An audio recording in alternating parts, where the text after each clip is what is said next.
O mapa da loucura, a prisão que rouba sua mente.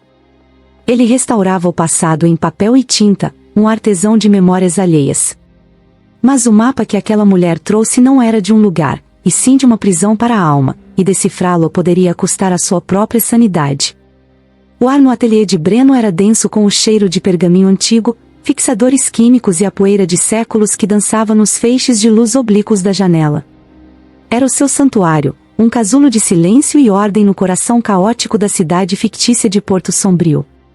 Cada mapa em sua mesa de trabalho era um mundo a ser salvo da decadência, uma geografia de tempos perdidos que ele, com a paciência de um monge e a precisão de um cirurgião, trazia de volta à vida. Ele conhecia a fragilidade do papel, a forma como a umidade manchava continentes e como a luz solar desbotava oceanos inteiros. Seu mundo era feito de linhas, pigmentos, e da lógica imutável da topografia. Até ela chegar. Lívia não entrou, ela se materializou na porta, uma silhueta escura contra a luz da tarde, cortando a atmosfera poeirenta com uma presença gélida e cortante. Ela se movia com uma economia de gestos que beirava o sobrenatural, seus saltos ecoando no assoalho de madeira com uma cadência deliberada e sinistra. Breno ergueu os olhos de um mapamundi do século XVII, seus dedos finos manchados de tinta nanquim, e sentiu um arrepio percorrer sua espinha, um instinto primordial de presa diante de um predador silencioso. Ela era a antítese de seu ambiente, enquanto tudo ao redor dele era envelhecido, macio e desgastado, ela era afiada, moderna e perigosamente polida. Seu terno escuro era uma armadura, seu cabelo negro com mechas prateadas, um elmo, e seus olhos de um azul translúcido, quase branco, eram armas que o perscrutavam sem piscar. No centro de seu peito, um broche de prata em forma de labirinto capturava a luz e a devolvia em fragmentos frios. Ela não disse nada por um longo momento, apenas observou o caos organizado do ateliê, seu olhar passando pelas pilhas de mapas, os frascos de pigmentos, as ferramentas delicadas, como se estivesse catalogando cada vulnerabilidade do lugar e dele. Finalmente, ela deslizou um cilindro de couro escuro sobre a mesa, empurrando-o suavemente na direção dele. O som do couro contra a madeira foi a única quebra no silêncio tenso. Breno hesitou, o coração martelando contra as costelas. Havia algo profano naquele objeto, naquela mulher. Com as mãos que tremiam ligeiramente, ele abriu o cilindro e desenrolou o pergaminho.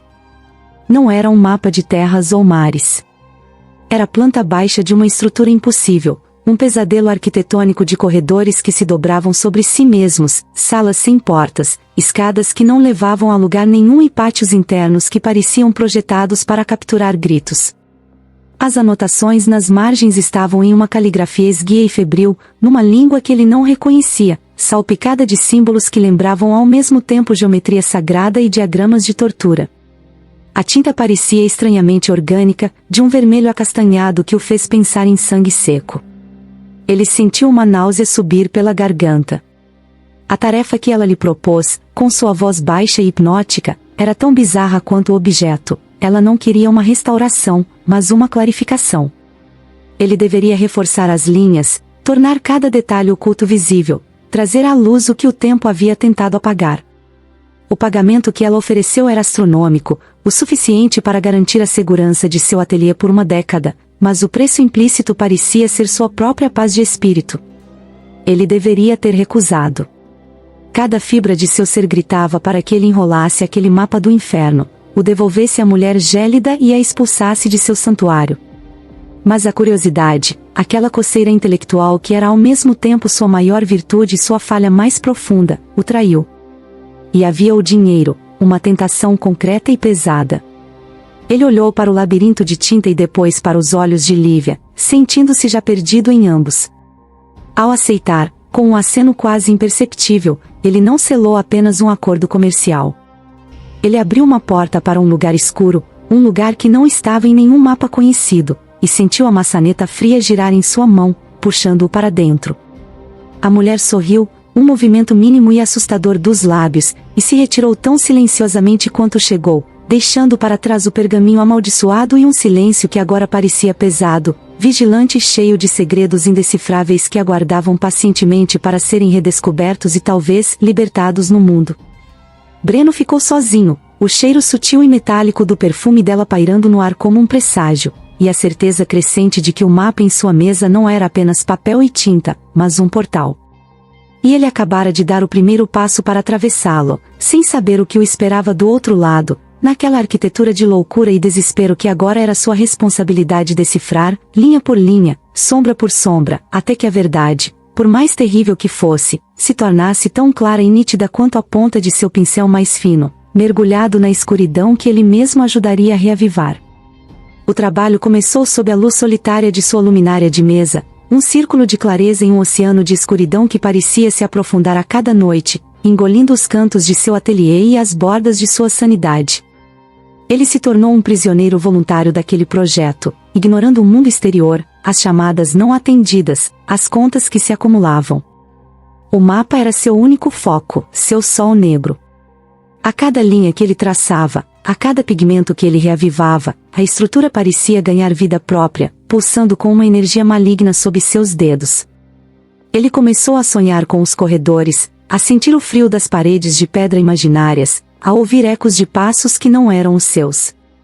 A paranoia se instalou como um mofo, sutil no início, depois se espalhando por todos os aspectos de sua vida. Ele trancava a porta do ateliê 3, 4 vezes.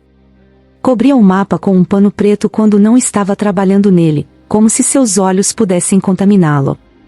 O som do vento no beco se transformava em sussurros, as sombras dançantes dos galhos de árvores na janela pareciam figuras humanas à espreita. Ele estava se tornando parte do mapa, um habitante de sua geografia doentia. A cidade de Porto Sombrio, antes um pano de fundo familiar, agora parecia uma extensão daquele labirinto, suas ruas e becos se contorcendo em padrões desconhecidos e ameaçadores. Ele se sentia observado em todos os lugares, o olhar azul e translúcido de Lívia parecia assombrá-lo de cada superfície reflexiva. Aquele projeto era mais do que um trabalho, já era uma provação, um teste para os limites de sua mente. E ele estava falhando. Os dias se fundiram em uma névoa de trabalho febril e ansiedade crescente. Breno mal comia, mal dormia. Seu corpo definhava, mas sua mente corria em um ritmo frenético, impulsionada por cafeína e medo. O mapa, sob a lente de aumento, revelava seus segredos mais sombrios. Não eram apenas plantas arquitetônicas.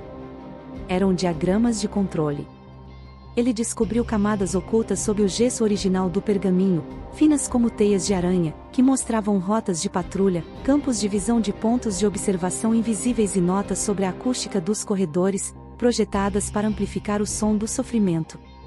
As salas sem portas, ele percebeu com um calafrio, não eram erros de desenho, eram celas, tumbas para os vivos. A pesquisa sobre os símbolos o levou a becos sem saída da internet, a fóruns obscuros e arquivos digitais protegidos por senhas. Finalmente, ele encontrou uma referência, uma única menção em uma tese acadêmica esquecida sobre sociedades secretas europeias que migraram para o Brasil no século XIX. A sociedade, chamada o Olho Silencioso, era obcecada por vigilância panóptica e engenharia social através do medo. Eles acreditavam que a arquitetura poderia ser usada para quebrar o espírito humano, para criar a obediência perfeita. A estrutura no mapa era o seu projeto final, a sua obra-prima de tormento psicológico, um lugar chamado Silenciário. A descoberta não trouxe alívio, apenas um terror mais profundo e específico. Ele não estava restaurando uma curiosidade histórica, estava afiando uma arma. Cada detalhe que ele clarificava tornava o projeto mais viável, mais real. A imagem de Lívia, com seu broche de labirinto, agora fazia um sentido terrível. Seria ela uma descendente daquela sociedade, tentando reconstruir seu legado de horror? A ideia o gelou até os ossos. Ele tentou ligar para o número que ela havia deixado em um cartão elegante. A chamada caiu em uma mensagem de número inexistente. Ela havia desaparecido, deixando-o sozinho com sua criação monstruosa. A paranoia de Breno atingiu um pico febril. Ele começou a ver os símbolos do mapa em todos os lugares, nas rachaduras da calçada, nos padrões dos azulejos do metrô, na forma como os pombos se agrupavam na praça. O mundo inteiro parecia estar conspirando, se reorganizando segundo a lógica doentia do silenciário. Seu ateliê, antes um refúgio, tornou-se a cela central do labirinto. Ele se sentia como um rato, correndo em círculos, observado por olhos que ele não podia ver. Uma noite, enquanto trabalhava sob a luz trêmula da luminária, ele ouviu um rangido no corredor do lado de fora de sua porta. Não era o som familiar do velho prédio se acomodando. Era um som deliberado, furtivo. Ele prendeu a respiração, o coração batendo descontroladamente em seu peito. O silêncio que se seguiu foi ainda pior, carregado de uma expectativa pesada. Ele ficou imóvel por quase uma hora, cada músculo tenso, segurando um pesado peso de papel como uma arma improvisada. Nada aconteceu. Mas a certeza de que não estava sozinho, de que a influência do mapa havia transbordado para o mundo real, se cimentou em sua mente. Ele estava preso. O mapa era isca, e ele a havia mordido. Agora, a armadilha estava se fechando ao seu redor. Ele olhou para o seu reflexo distorcido em um frasco de tinta escura, o rosto de um homem assombrado, com olhos arregalados e uma palidez mortal. Ele não se reconheceu. O artesão meticuloso havia desaparecido, substituído por um prisioneiro aterrorizado. A única saída, ele percebeu com uma clareza desesperada, não era terminar o trabalho, mas destruí-lo. Ele precisava queimar o mapa, apagar aquela arquitetura do mal da existência, mesmo que isso significasse quebrar sua promessa e enfrentar a ira de Lívia ou de quem quer que ela representasse. Era uma questão de sobrevivência, não mais de curiosidade ou dinheiro. Ele precisava recuperar seu santuário, sua mente, sua vida. A decisão trouxe uma onda de calma fria sobre ele. Ele sabia o que tinha que fazer. O fogo purificaria, o fogo libertaria. Ele olhou para o mapa uma última vez, para o labirinto de tinta e sombra que havia consumido sua vida, e se preparou para cometer um ato de destruição que para ele, seria o ato supremo de criação, a recriação de si mesmo, livre daquela maldição de pergaminho. Ele pegou a lata de solvente inflamável que usava para a limpeza, suas mãos finalmente firmes, movidas por um novo propósito. A salvação estava a um fósforo de distância. Ele não sabia, no entanto, que a verdadeira natureza do labirinto e seu papel nele eram muito mais complexos do que sua mente aterrorizada poderia conceber, e que o teste final ainda estava por vir, não em chamas, mas em uma revelação que mudaria tudo. A fumaça do solvente começou a encher o ar, um incenso profano para o ritual de aniquilação que ele estava prestes a realizar, um ato desesperado para escapar das garras de um pesadelo que se tornara real demais. Com a lata de solvente em uma mão e uma caixa de fósforos na outra, Breno se aproximou da mesa de trabalho. O mapa estava ali, estendido como um corpo à espera de ritos funerários, suas linhas escuras parecendo pulsar com uma vida própria e malévola. O cheiro químico do inflamável era forte, mas sob ele, Breno ainda podia sentir o odor antigo do pergaminho, um cheiro de poeira e segredos. Ele estava a um segundo de riscar o fósforo, de entregar aquela planta do inferno ao esquecimento das chamas, quando algo o deteve. Um detalhe. Um minúsculo, quase invisível detalhe que ele havia ignorado em seu pânico. Em meio à perfeição simétrica e opressiva do projeto, no coração do labirinto, havia uma falha. Uma linha que não se conectava, uma parede ligeiramente desalinhada, criando uma passagem tão estreita que parecia um erro do calígrafo. Mas não era um erro. Breno, o restaurador, o homem que vivia dos detalhes, reconheceu-a instantaneamente. Era deliberada. Era uma assinatura de desafio, uma imperfeição intencional. Era uma rota de fuga. Naquele exato momento de clareza, a porta do ateliê se abriu. Lívia estava lá, imóvel e silenciosa como da primeira vez, mas seus olhos azuis não continham ameaça, e sim uma espécie de alívio tenso. Ela olhou para a lata de solvente, para o mapa, e para o rosto de Breno, compreendendo a cena. Sua voz, quando falou, era a mesma melodia baixa, mas agora carregada de uma urgência contida. Ela explicou tudo, as palavras caindo sobre Breno como peças de um quebra-cabeça que finalmente se encaixava. Sua família, de fato, pertencera ao olho silencioso, mas seu trisavô, o arquiteto do silenciário, fora um dissidente. Horrorizado com o que fora forçado a criar, ele inseriu aquela falha no projeto, uma porta secreta para a liberdade, um ato de sabotagem oculto à vista de todos. A sociedade original se desfez, mas seus ideais venenosos sobreviveram, passados através de gerações. Agora, um novo grupo, mais tecnológico e poderoso, estava tentando ressuscitar o projeto, e eles estavam caçando o mapa original, o único com a falha. Lívia não era uma vilã, era uma guardiã. Sua tarefa era encontrar o mapa antes deles, mas o tempo e o desgaste haviam tornado a falha quase indetectável. Ela precisava de um especialista, alguém com um olho para detalhes impossíveis, alguém que pudesse clarificar o mapa não para reconstruir a prisão, mas para redescobrir a chave. Ela o escolhera. O perigo que Breno sentiu não era paranoia. O grupo estava de fato vigiando, esperando que ele terminasse o trabalho para tomar o mapa. Lívia e seus poucos aliados o estiveram protegendo das sombras, interceptando ameaças, garantindo que ele pudesse trabalhar sem ser interrompido.